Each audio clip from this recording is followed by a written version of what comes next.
I've got this Canon 80D, bought it off of Amazon, and today I'm going to sell it to reseller. And I'm making this video to document this moment. I want to express my gratitude for this camera. I've taken it to Spain with me. I did a Spain vlog. I shot everything on this camera. And it's a very new condition, so you've served me well. I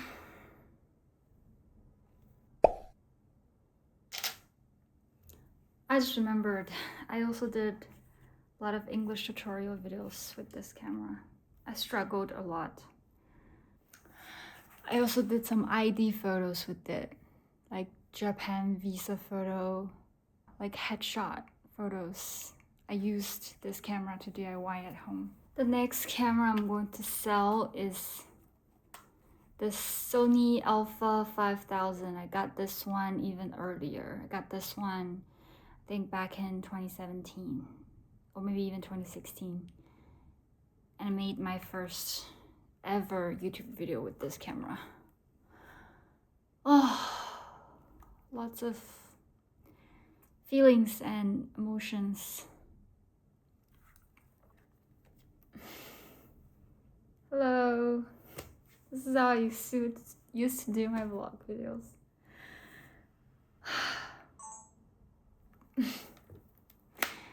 Yeah, the sound. Okay, last but not the least, I've got this one, the DJI Pocket 2. I got this camera back in 2022. I just got a new job offer at the time, and I was quite looking forward to the life ahead. And I wanted to resume video making and vlogging.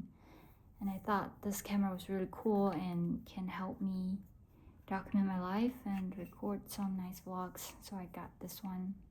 Yeah, the main reason I'm getting rid of I'm selling these cameras is that they can only shoot at 1080p, and they cannot none of them can do log on video footage. And I really want to upgrade to a log video format and 2.7K or 4K formats. So yeah, this camera is like 4 years old. This one 10 years old. This one's probably 7 or 8 years old. Makes me sad to let them go. Thank you very much. You've all served me well. I feel like I'm not doing them justice.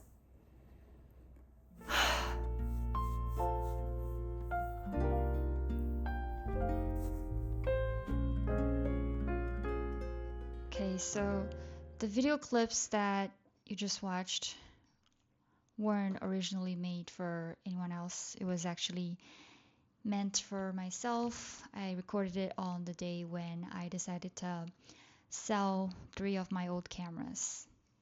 I recorded it just for my own review in the future. But after watching it, I thought maybe I could share it publicly with some of my reflections on it. So in the video, I appear to be quite emotional, which isn't my comfort zone. My default is I would like to conceal and hide my feelings, and I don't want to be seen as too emotional. To the opposite, when I was a kid, I was actually a kid full with emotions. I was labeled by the adults around me as the kid with a lot of temper, the kid with a lot of emotions, a difficult kid to handle emotionally.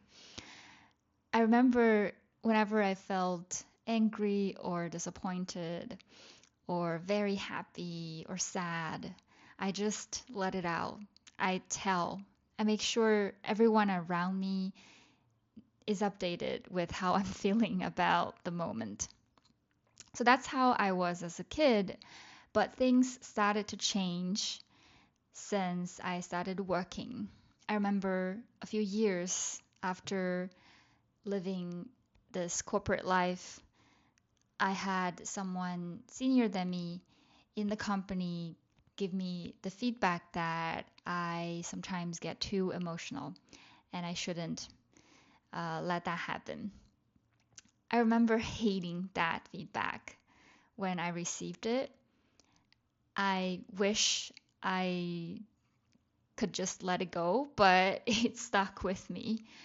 And I found myself trying to stay more quiet. I found myself not speak up when I sense something is wrong or when I sense something uncomfortable. I start to hide my feelings and conceal them in the workplace.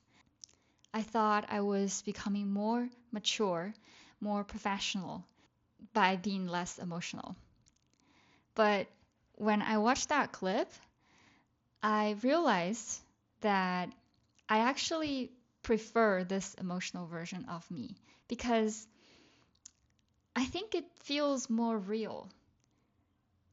I could see emotions flow in my words, in my eyes, in my motions. I actually like this version of myself better.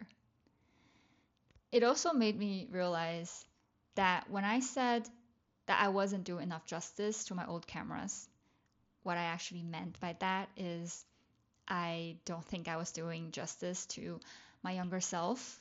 In my 20s, I had a lot of passion and I had a dream. Yeah, I think we can call that a dream. I wanted to be a YouTuber. I wanted to document, I wanted to tell stories, to be part of something that I find to be like one of the best things in the world.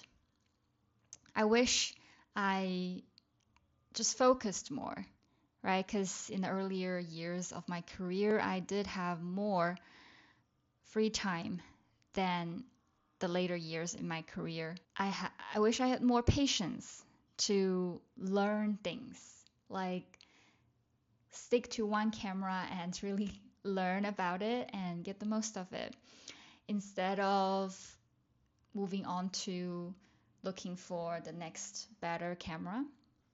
I wish I had friends who share similar interests and goals so we could cheer each other and continue on this journey. My sadness of letting go my old cameras turns out to be sadness for my seemingly wasted 20s. After further reflections on these thoughts, I realized that I wasn't wrong for being too emotional because that's just the way I am. If I was born that way, I will just let myself be that way.